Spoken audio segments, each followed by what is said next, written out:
really done is taken that and put it in the context of some of the econometric terms. And so often we're thinking about the same problems. It's just that we might use different terminology as well. So specifically on the omitted variable bias and confounding, you can see that omitted variable bias arises when a relevant variable that belongs in the population model is excluded. And so OVB can be called excluding a relevant variable, underspecifying the model. It can be called short regression, and we'll kind of see what that means in just a little bit when we look at the long regression versus the short regression, and also left out variable error. So you can talk about your model having love in it, which is in this case not necessarily a good thing. And so this confounding is the bias that's caused by a common cause of a treatment and an outcome, to kind of use the treatment language terminology. And that produces a spurious correlation, which in turn biases our results in the OLS context, and that expands out to, say, panel level estimators and others. And this is really pervasive in organizational research because of the complex phenomenon we study in the research questions that we often examine. And so just from my own research, thinking about director expertise and the influence that might have on monitoring, well, we're not necessarily able to capture the director's motivation for providing that monitoring. And so that could be an omitted variable factor. Or if we're talking about CEO influence on firm performance, often we're not able to directly measure managerial ability or capability. And then even thinking about resources and how those might influence firm performance, there could be external environmental factors that aren't directly measurable or captured in our model, and that again creates that confounding influence. And so in a lot of ways, what we're saying is that if there are no unmeasured confounders, we're assuming that all measured sources of confounding are accounted for. And that's obviously a very strong assumption when we're thinking about our models. So often we think about, okay, there could be the potential for an omitted variable bias in our models. So I'm going to take just a classic example of that, and this is with omitting ability when examining the effect of education on wages. And this is, again, is one that I think you look at Wooldridge's textbook, Angerson Piskey's work, Card's work, which is some of the earlier studies on this topic, really focus on this particular one because it's just a nice example of how this might occur. And so if we think about the true population model, and let's say it's a very basic one, but we have wages, education, and ability. And so in the Angerson-Piskey language, this would be our long regression equation. But when we start to look at our sample and actually the exact regression model we're going to use, we can only capture that education, and ability is left out. And this is where we get that short equation or short regression model as it's relative to that long regression model. And so the difference between these two equations in a lot of ways is that omitted variable bias problem. And so if we can't capture that ability in this short regression, what happens is that variation is attributed to education, and it creates a spurious, or excuse me, it creates a correlation directly with the error term in this case. So just to put this in the context of directed acyclic graphs, or DAGS, which are simply non-parametric structural equation models that are used for causal design and causal inference as well. And so you can think about, if we have a relationship between X and Y, well, we might have this confounding variable up here that is influencing both X and Y. And if we're not able to control for that, that creates this spurious relationship between X and Y, or attributes more of the variation of X directly that could be attributed to our confounding variable. And so again, thinking about education and wages, the ability might be that omitted factor. So the DAGs are becoming more popular in organizational research, but they are, again, a very helpful tool when it comes to causal identification and making inferences. And so it's a couple of different ways to represent a confounding variable problem. And in this model A, you can see we have the relationship between X and Y, and there's some confounder. And because this is a filled-in circle, it's actually suggesting that at least it's observable. And that obviously is the classic solution to an omitted variable problem, which is simply to include the potential confounding variable in the model.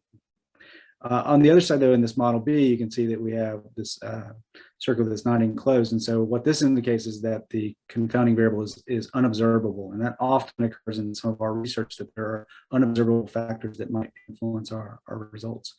And so in this case, it becomes much more challenging to address that omitted variable problem.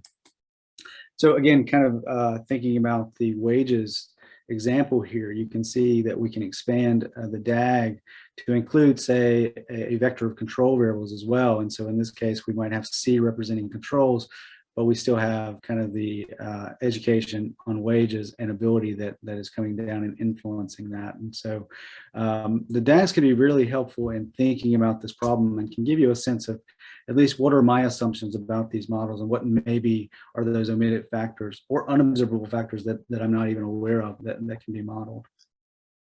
So another way to think about this is through a Ballantine illustration, which builds directly off of the work of Kennedy. And so Kennedy uses these Ballantine figures for a variety of different illustrations, but I'm going to show this directly with the omitted variable problem. So if we go back to that short regression equation, we have our wages, which is regressed on education. And so we're going to get our intercept and our parameter estimate for that education. But if you look at these two circles here, we have Y and X, which represent the variation of wages in education. And so in this case, the area of A plus B represents the overlap in the variation of our wages in education variables. But if there is that omitted variable that we were talking about earlier, and so I'm going to represent that by this CV, this confounding variable, and it's reflective of that omitted variable ability, what happens is that we overestimate the parameter estimate for X. And so that variation of A plus B is attributed to X when, if that omitted variable was included in our model, parceling out would give us just the variation that's represented by that B area. What we're saying in terms of the regression equation is that when we omit ability, because there's, in this case, a positive correlation between ability and education, it creates a dynamic where there again is more variation that is attributed to education than should be, and that creates that correlation between the X variable and our error term in this case. And so you can see this derives directly from Oldridge's 2010 textbook. It's in this case that individuals with more education can earn very high wages, but that's partly due to the ability that's unobserved in our model. And just going to show how this effect can occur, it can be both positive and negative. So if you look at the, in this case, our parameter estimate of that beta sub 1, if the omitted variable is positive and the correlation is positive, that would create a positive bias, but it also can create a negative or suppression effect in some ways as well, depending on the correlation between the X1 and X2, as well as the sign of the beta sub 2 in this case as well. So in this case, when is omitted variable bias not an issue? Well, we can go back to our population model here, and we can say, well, if the beta sub 2 is equal to 0, meaning that it really doesn't have an effect, in this case, even in that short regression equation, which is being represented here by our beta sub 1, it will be unbiased.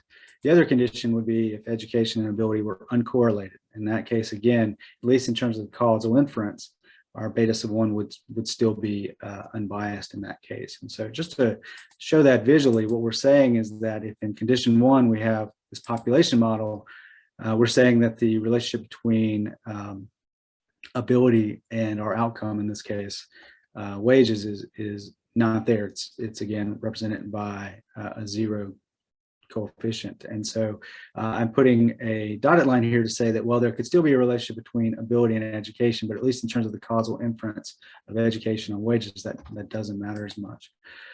In this case, though, for the other condition to hold, we're simply saying that, again, the ability could influence wages, but it doesn't have any relationship with education. So again, in both of those cases, omitted variable bias wouldn't be a problem.